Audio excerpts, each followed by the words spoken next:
Hello and welcome dear students to Unlock series. Today we shall have a class on how to become a successful man of business.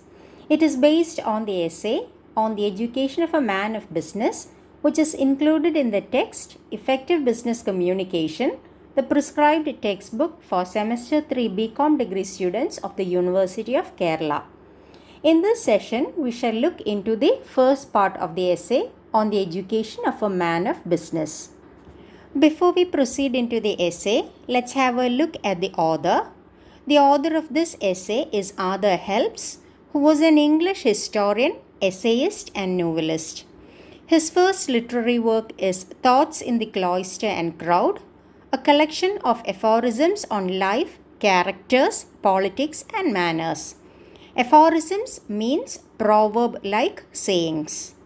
His other works include Friends in the Council, The Spanish Conquest of America, Realma, and The Life of Columbus.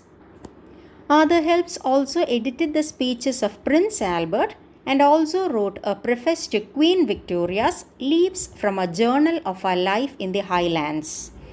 His essays, written in the intervals of business, is probably the outcome of his experience as private secretary to Thomas Spring-Rice, who was then Chancellor of the Exchequer.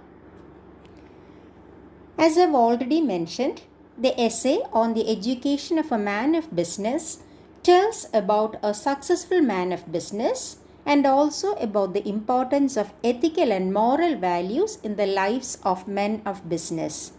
Now here we must try to make a distinction between a man of business and a businessman. A man of business is used here in the sense of a person engaged seriously in the practical affairs of life. And a businessman means a person engaged in commercial business. So Arthur Helps begins the essay by describing the qualities to be possessed by a man of business and ends with a description of an ideal businessman. But what you need to understand is that a businessman is a man first and then one who is into business. So if you want to be successful in business, definitely you should inculcate qualities that can make you a successful man. Let's see what these qualities are that we all should have in order to succeed in life. Arthur Helps points out that essential qualities of a moral nature are to be cultivated first. First of all, one should learn to love truth. He tells, learn betimes to love truth. Betimes means early. Remember, this should be learned early in life. That is, early in life itself, a person should start learning to love truth. You can't wait to be old enough to start loving truth. As an infant, as a child, that is very early in life, one should learn to love truth. How will this love of truth help a person? The ability to stand by truth will help one to overcome or tide through, that means cross all problems in life. This love of truth will act as a potent charm.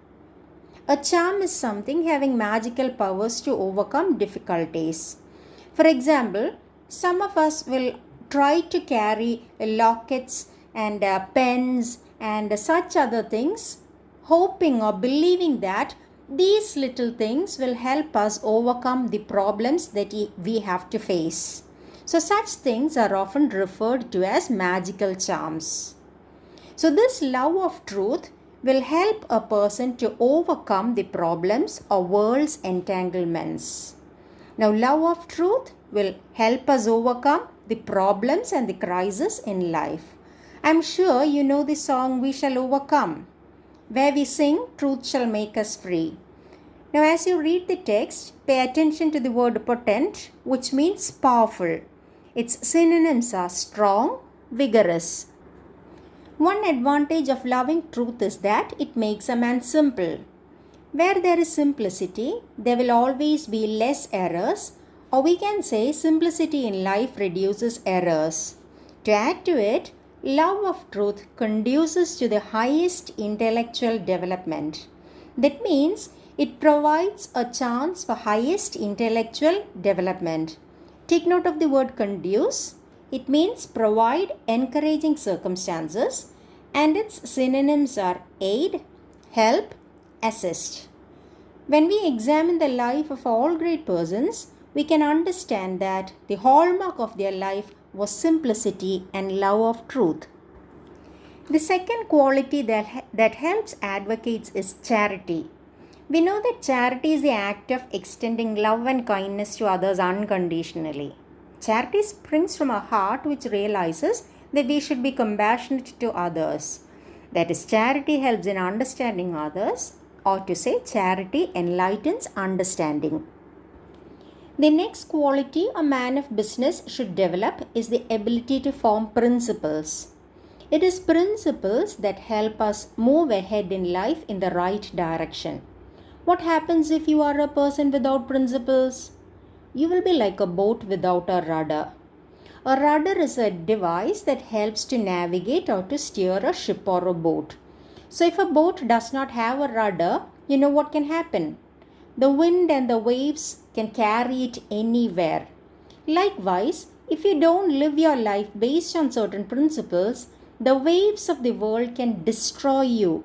It can ruin you, it can wreck you, it can carry you anywhere, and you will never reach your destination.